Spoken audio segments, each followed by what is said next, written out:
Hi everyone. We are now at the beginning of our third day at Techstar Startup Week Next Generation with Melek Pulatkonak. Welcome. I'm so happy to be here with you guys. Well, we're super excited to have you here too. So you are the founder of Turkish Win, and would you like to explain your maybe kind of journey to from yesterday to today? Yesterday to today, meaning? Yeah, like what have you been doing and how are you? Why, like just to wrap up the start the conversation. Okay. Well, actually, everyone, I'm in Göcek. I'm on vacation. Cool. It was a very spontaneous decision on my end, and I'm so thrilled to be here with you guys. Well, well, that's so great, and enjoy it for us too. So when we look at what you do, as I mentioned just previously, would you like to explain a bit your career, maybe what you've been doing, and finally about the final things that you do, including Turkish Win, etc. Sure. So this is like a few decades yester, but I'll get started. So I grew up in Istanbul, and right after high school, left for the U.S. and went to get my education in the United States. Am I echoing to you guys? Is my sound okay? Yeah, your sound is Okay. really clear. Okay, great. So after I got my economics degree from London School of Economics, I didn't know what to do. So I first thought I'll do a PhD. Um, had a research job in finance at the New York Stock Exchange in New York. Then decided not to go into the field of finance. Got my MBA from Columbia Business School. And then later decided I want to become an entrepreneur. I became a technology entrepreneur. Then I decided to work for corporates and work for Microsoft Turkey. And for the last 7 years, I've been obsessed about gender equality and the SDG 5, if you are looking into the sustainability goals. Creating equality for women in the workforce, I have founded Turkish Women's International Network about 10 years ago, along with my journey working at Hakia or Microsoft Turkey. And recently, I'm working full time on Turkish Win. And Turkish Win, Turkish Women's International Network, is a platform for women who are open-minded and open-hearted with cultural, professional, and family ties to Turkey. And our members want to build their legacy in giving back to the next generation of female leaders in Turkey, as well as meeting like-minded women to self-realization. So we help each other in a sisterhood, but we also give back together. So these are the two facets of Turkish Win. And what have we done? We have a mentoring program. We have give back programs that includes youth digital platforms, a platform called Million Women Mentors. So we have structured a community who wants to give back together. And we leverage technology in the way we engage masses. Well, so since the topic of this session is since it's about making change and becoming together, but previously you mentioned gender equality, so I would like to go a bit deeper into the first concept that you mentioned, especially the gender equality, and then maybe how we can make a change together, and maybe you would like to explain a bit more. Is it okay for you? Sure. Equal rights for equal work. Gender equality and the gender lens has many different issues. So there is the child rights, there is legal rights, there is a bunch of things. Yeah. But our lens is around women having equal opportunity. So if you and I have the same education and one of us is male, the other one is female, we should have the equal chances to get that job, or equal chances for promotion, or equal pay. So this is the universe of the problem. It's a very big problem, but we are focusing at the workforce issues. And we have realized that, when we start looking in Turkey, but this is a huge problem for the region. Of course. So it's not only in Turkey. The International Labor Organization, for instance, has made people having equal pay for equal work as a human right in 1970s, and yet globally, women get paid 80 cents on the dollar. It's about the same in Turkey. So it's a global challenge. And in Turkey, we have different flavors of this challenge. So labor force participation in Turkey is around 30% since 1980s. So it hasn't changed a bit. The composition has changed, but the problem has not changed. And the OECD average, by the way, is 60%. So if you look at these numbers, Turkey has different flavors of the challenges, but it's a global issue on the gender issue side. Do you have questions on that side? Well, yes, I would like to. I have, because we all as women, not even like, we live in that kind of an unequal world. So we are facing with those problems a lot. But the sad part is that we don't even realize sometimes, because we are so got used to, okay, let's all do it in the home, for example, or at the workplace. We got used to being not listened, or just, for example, I'm looking at someone else, which is like saying maybe the same thing that I just said 5 seconds ago. Then they got approved, and sometimes I get disappeared. So this is everyday issue, and sometimes we just, if we realize, as you mentioned, like the sisterhood program is really powerful in that context, because if we realize, then we can say that this is not right. When we are born in wrong, seeking the right becomes more harder day by day. So you said it very well. The first is an awareness problem. And everybody thinks it's somebody else's problem, but according to a Sabancı University study in Turkey, 75% of white collar working force of women, white collar workforce, express one kind of abuse, either physical, psychological, or economic abuse. 75%. So 3 out of 4 women say I'm abused in some degree when they are told what that abuse is. So when somebody tells you at work, it's another sales post, and of course you can't travel, your husband wouldn't allow it, or somebody at work says something else, or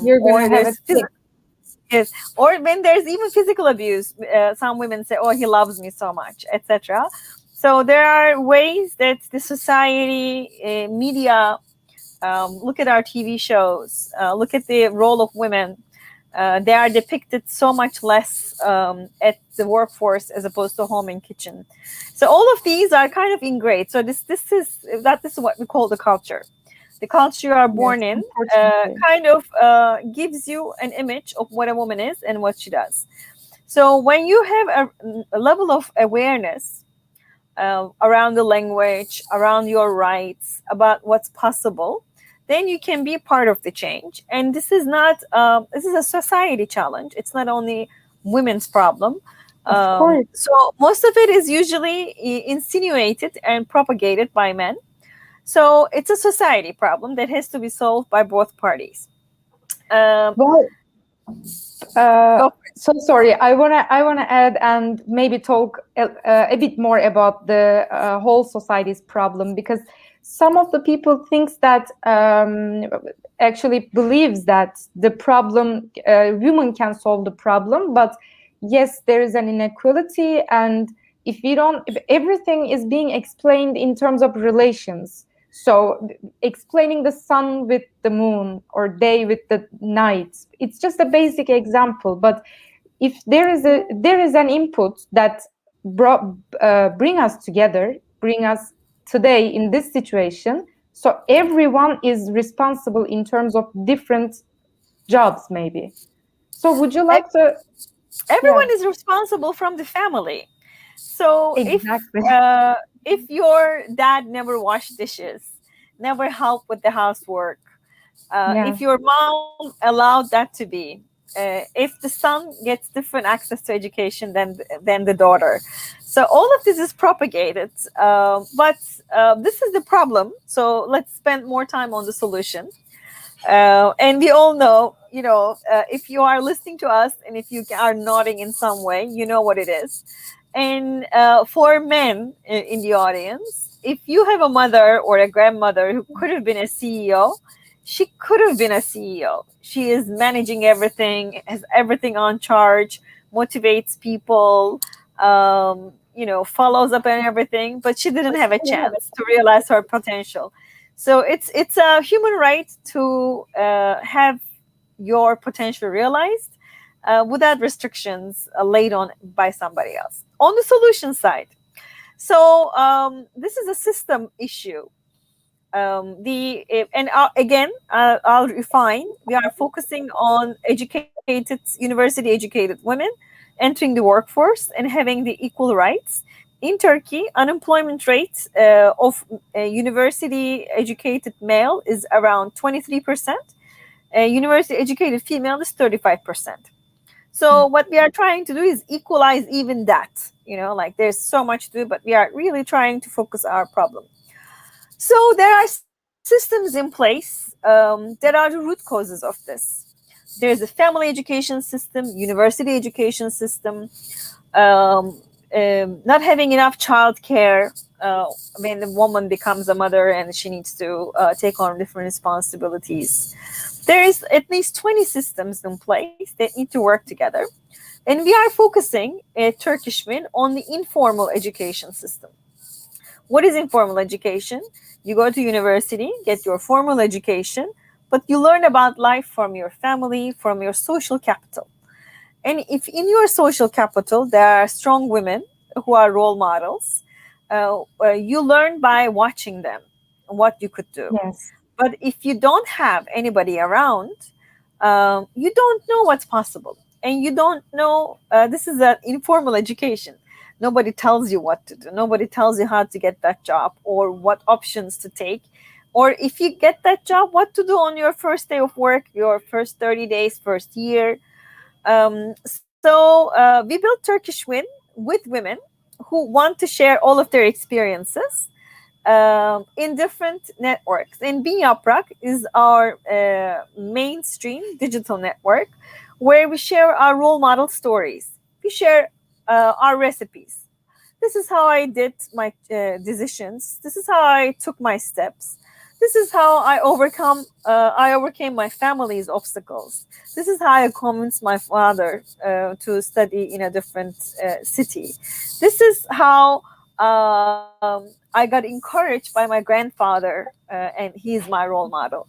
So we are trying to get the role model stories so everybody can learn from each other. We provide career tips in our blogs so that you can deep dive on free education, how to go to the masters abroad, how to get that next promotion, how to improve your emotional intelligence, etc. And we provide a social network so that you can build a different social capital if you don't have what it takes. And we have 17,000 users at Bin Yaprak. And it's like a Facebook Live platform where everybody can add each other. So all these people in this opt-in network at Bin Yaprak are there to help you, the aspiring woman, with your next career steps, picking the right people. So we are all in there to change the ratio, and to do so, we are using our networks and our social capital and our knowledge. Wow, you briefly, but really, you explained the whole concept really well. It's obvious that you're feeling what you do right now and what you do at Bin Yaprak. Especially I am going to ask your opinion and maybe your lead about a topic, Yes, go ahead. especially personally.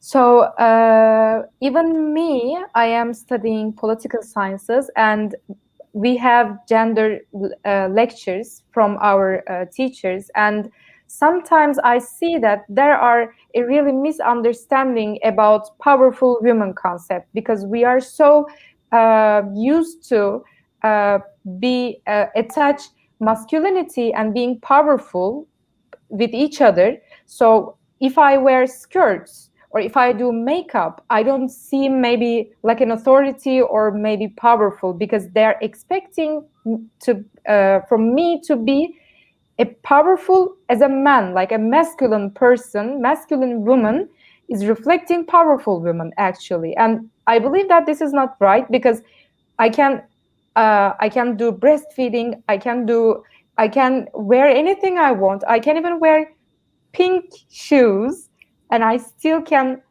work as hard or as successful as a man. So, would you like to say something more about that? Sure. Well, we don't. It's all about being authentic, right? The world is changing, and it has Yeah. changed. And COVID, thank God, helped with the digital transformation of the countries and companies. So it's all about being authentic. So who is authentic Ege? Authentic Ege may want to dress up like a man. It is okay. Authentic Ege may want to wear pink shoes. It's okay. Yeah. Authentic Ege's expression of herself, physically, or manifestation of it is physically, has nothing to do with Ege's performance at the job. Exactly. So, and tying to sustainability and building a culture of inclusion. What's really important for today's leaders is to make their companies sustainable. I'll just go from somewhere else to your point. To have a sustainable company, you have to include everybody's ideas and innovate and change, as everything is changing so fast. So you have to include your employees. The first degree of separation from a company is the employees who have ideas, all this energy to deploy, to transform this company from today to tomorrow. Then it's the customers who are giving feedback. Customers want this and that because customers changing. Perhaps I'm 48 years old. Coca-Cola's customer was perhaps me, who used to drink Coke. Now, but Coca-Cola's customer is you. So it's something very different.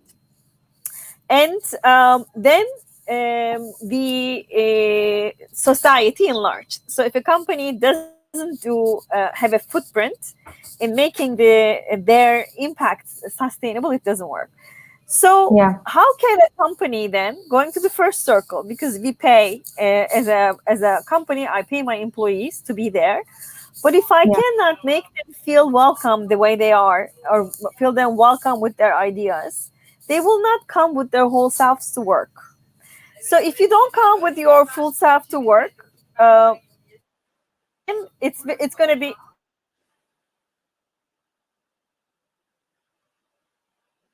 I'm very sorry. Okay. So if you don't bring your whole self to work, it's going to be so difficult. Because then you are not going to be included and you are not going to be expressing yourself. That's why smart companies make this inclusion work. And it's not only for women, it's for all minorities. It's for LGBT, it's for people with different religions and with different flavors. So we need to be able to empower everyone and enable everyone for them to show their true colors. And that's only possible if I feel safe and welcome in a company. Hatice is a good question that I can take. If you like. Popped up. Yes. to become an entrepreneur, I think as a woman entrepreneur, it doesn't matter if you are a man or woman. It only kind of matters later in life when you have a husband and kids and family. And it also matters about your access to finance. If you don't, so there are two ways it matters, being a woman or man. So for any entrepreneur wannabe, I highly recommend that you read the Lean Startup, do your business canvas before incorporating or spending any time on any brand name or anything. Just test and talk to the customers about your idea and see if they're going to pay, what they're going to pay. And if you make 1% market share, what's going to be your cost structure like? What's going to be your revenue structure going to be like?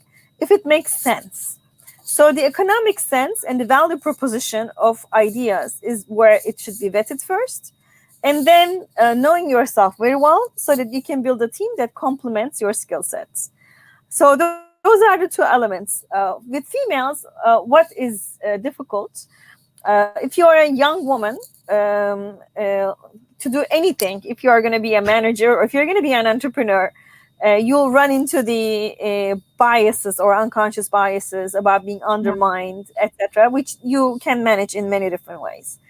And in terms of later in life, if you have married a man who is very traditional, and we see it in female entrepreneurs most of the time, they divorce those traditional men because the guy says, you can be an entrepreneur and do all this travel as long as my kids, you cook every day and the kids have the same access to their mothers. And it's impossible. You need to have a team. You need to get support. So if the culture is not accepting that, it's going to be very difficult. And then from a access to capital perspective, what happens usually is women don't have the same access to capital. You know, if your family gives the land or the house or anything else to the male, you usually need to leverage the assets to get credit. You cannot get credit, and to get the credit, you need to be able to have these assets. And that's where becoming a woman it gives you perhaps less avenues to finance. But there are then special loans and other ways to do this. So do your business canvas, read the Lean Startup, and build an amazing team and an amazing board of advisors. Well, your explanation was, as I said, really extensive and at the same time a really nice summary, actually. But while you talk about talking with the customers and see what are they going to pay and how much they are going to pay for, maybe would you like to explain? I reminded that it came from the Lean Canvas model of Eric Rice. So yes, as you mentioned, the business model, at the same time, maybe you would like to explain that concept a bit more about being customer-centric for the young entrepreneurs who are just starting. Just a little. Well, of course, I've done a lot of mentoring, and Ozan is, of course, the master here. But if you have an idea, say you're going to sell a telephone case, right? You have to kind of know how much it's going to cost to manufacture it, where you're going to get it. And you have to know what's the price of the telephone case in different places. You have to call people and or run very small AdWords campaigns. This is something very easy to do. You can create a web page in no time, and you can give to that web page like a 50 lira ad in Google Ads and look the click-through rates for your value proposition to see if people are willing to buy. So you just need to test. A lot of people, you know, when I was doing mentoring for TibiTech, they didn't know what their competition is. They didn't know the competition prices. You really have to know all of those. What's your unforgettable story of network? I'm going to the next. Well, sometimes guys, you think if you have a network, if you know a lot of people, you go anywhere. You don't go anywhere if you don't know where you're heading. So if you don't have a goal, knowing all these people and meeting all of these speakers here does nothing to you. You will have met them, but you have nothing to ask. You have nothing to offer because you don't know where you're going. So making these small steps are really important. And I have an unforgettable, I have two stories that I will share. One is where I knew where I was going. The second is where I didn't know where I was going. And I highly recommend everyone to research the power of weak connections. A strong connection is, for instance, me knowing Ozan for the last 10 years. Because, we have seen each other work. We have done projects together. Ozan is a strong connection to me. We have history. A weak connection is somebody I just meet in a bank line or in this event. And that person says something to me that will change my entire business plan. And usually what really shakes your world is your weak connections, not your strong connections, unlike what you think. So I was working for Hakia, and I knew George Soros was also an LSE graduate like myself. I had seen him at different events. And Hakia is trying to sell a product to hedge fund managers. And that product, and I know George Soros has a hedge fund. So I wanted to pitch George Soros my idea to get an appointment to present to his team our product. So I went to the LSE event, but I knew he's 80-something, so he has glasses. So if I'm going to print anything, it needs to be in big font, and I should be able to explain it very quickly. So he opened the event, and he left. This is in New York, and I started running after him because this guy is going. So I had the whole thing ready to present him after the event. In the other event he lingered all day. So I ran after him with my slides, and I caught him in the elevator.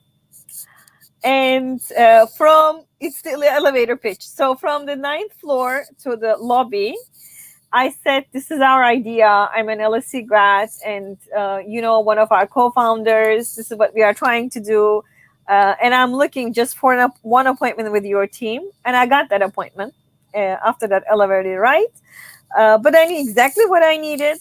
And I knew he couldn't read and anything like that. So I was super prepared. The other unforgettable story I have is I went to TED conferences. I used to go to TED conferences physically, where before COVID, 1,700 people. And I kind of didn't know. I was looking for my calling, but I knew it's not going to come from people I know. So I'm waiting in the line to get my badge. And while waiting, I heard Turkish being spoken. So there were people behind me. And one of them was the TEDx Reset organizer, Ali Üstündağ. The other one was the general manager of Microsoft Turkey. I said, oh, are you guys Turkish? So I jumped the queue and joined them. I said, how are you doing? I'm the chief operating officer of Hakia at that time, a startup. I live in New York. And then the GM of Microsoft Turkey said to me, you should work for me. We need people like you to come back to Turkey. And he offered me a job. And that's how I packed everything up in 2011 and came to Turkey. Unexpected, totally random, and weak connection. But I think the important thing about that is because, for example, yesterday at the first session, we hosted Barkan Özdemir, who is the youngest Turkish person who landed on the 7 continents of the world. And he said, traveling is, it is kind of expensive, but when you seek for the opportunities, you will find your way somehow. So it's not about the destination aim that you have. It's about keeping your eyes open from the things that you are, from the roads that you want to walk, maybe. So absolutely right. And while you talk, I just remember that I grew up with the excitement and the dream to travel the world when I entered the university. And I just, every child's dream actually, but I had an uncle who sends me postcards from all over the world, and I had a really good vision for traveling. So one day I said to my parents that, okay, I'm going, and I don't even want to book any museum tickets, and I just want to sit in a cafe for maybe 5 days. Just don't tell me anything. I just want to go. And for example, the person who I meet there, by chance, actually, by making an environment or using the environment to meet with him. So he opened me, like, maybe I maybe traveled 5 or 6 countries thanks to him. With he was running an Erasmus Plus program, and he just grabbed me, and I grabbed him too, and boom, maybe a dream came true in 1 year. Well, right now, because we don't go anywhere, there's still LinkedIn, guys.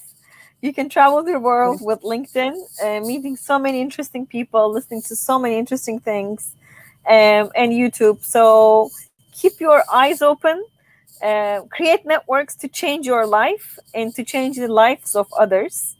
I started Turkish Win on my own. A lot of people followed. Now we reach hundreds of thousands of people. But it's all about adding the connections and making sure people can participate in whatever you are building, making it easy to follow. And we are working on our next generation of the community. So if you have ideas, please let us know. We can do things much better. And I think we are over time. And yes, are we? Kind of. Maybe we can, just a little kind of, but maybe we can, I would like to add a little more questions to the ending, actually. So for the Turkish Win, I need to confess, while I was preparing TEDx events, we really watched your videos to find out really inspiring women, actually. And I really personally love all the videos because they're so inspirational and everything. So creating meaningful moments to people, to create an informal learning environment and touching people's lives is actually, from an organizer point, is a really good feeling. So what do you feel about that? You little last story about someone you touched life. Yes. We haven't built a system thinking what our social impact is going to be. It was one step at a time. First, we started walking, then running, and now we are trying to see where we are going. And we haven't built in a system where we learn what changed in people's lives. So we only hear, and people write to us. And an amazing young woman wrote to me recently, thanking me about having started Turkish Win. And she's coming from a very conservative family from Sparta. And she watched Turkish Win videos, and she really got inspired by one particular person who did everything despite her mother, because this young woman's mother was very conservative. Forcing her to go to become a teacher, and forcing her to get married early because it's going to be a namus issue if she didn't. And her husband said when she was finished the teaching school and she was going to become a teacher, but she didn't want to, her husband then said, do something else. And she started her second education. And she wrote to me from Canada. She watched all of this. She's coming from a very tiny village in Sparta. She stuck out watching all these Turkish Win videos. And she's getting help from Turkish Win Canada women. And she's finishing her school. And we are trying to do more story harvesting events. And we want to bring her together with her inspiration role model and have them talk to each other in a session. Because, a lot of us share our stories, but we don't know what it does. I got chills.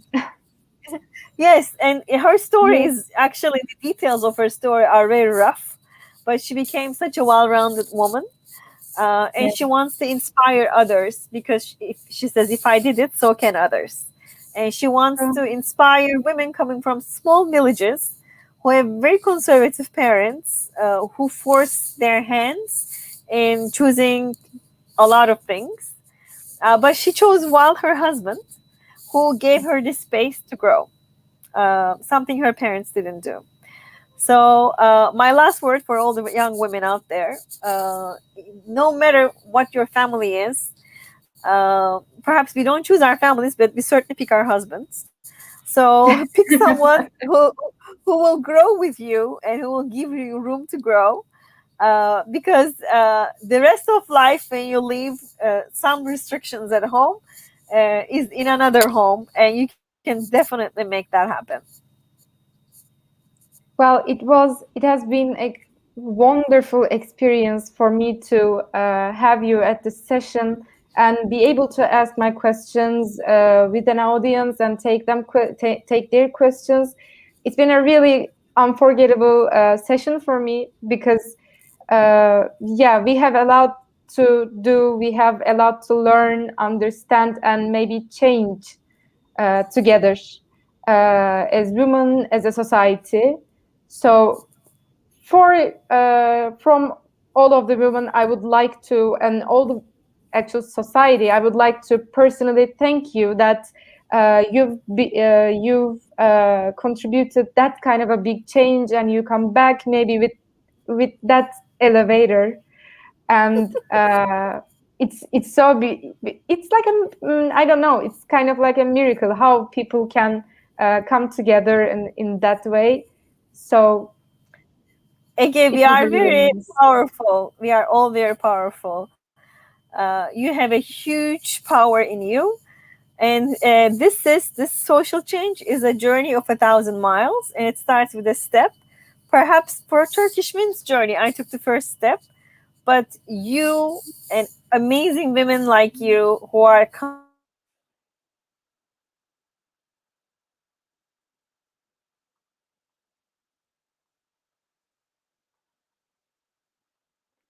Um, I think there has been yeah. Can you hear me? So can you hear me? Hello. Can you hear me right now? I think you're okay. I think we have lost Melek Pulatkonak's connection, but I am still waiting for her to come. So, we were about to finish. It was so bad. So, but whatever. We are going to. I think let's just wait for a couple minutes, and then if we cannot get the connection back, we are going to also publish a kind of summarize video from her because she was about to say something really powerful, and I was really looking forward to it. So here we go. Let's wait a couple seconds because I know in Göcek the internet connection doesn't go easily. I think there has been some kind of, but yeah, actually, while we are waiting for her to come for maybe 2 more minutes, I would like to conclude all the things that we told.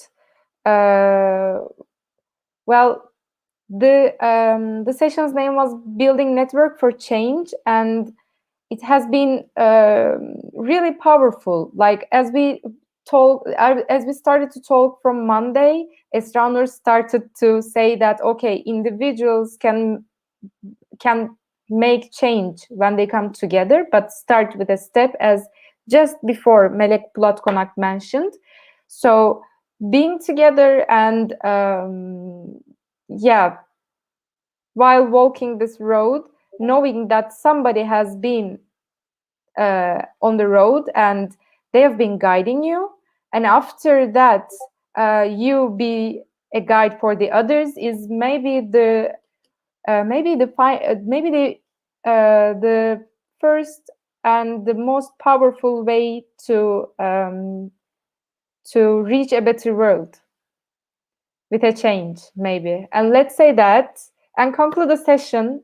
Actually, the pandemic has just hit us with those internet connections and everything. But we are hoping to have from her a good conclusion video. Until that, we will be moving on with Ozan Sönmez session, How to Teach Teachers for a Better Future, in maybe half an hour. So be updated about that. We will share the link from our LinkedIn account and our Discord channel and the other WhatsApp channels. So take care.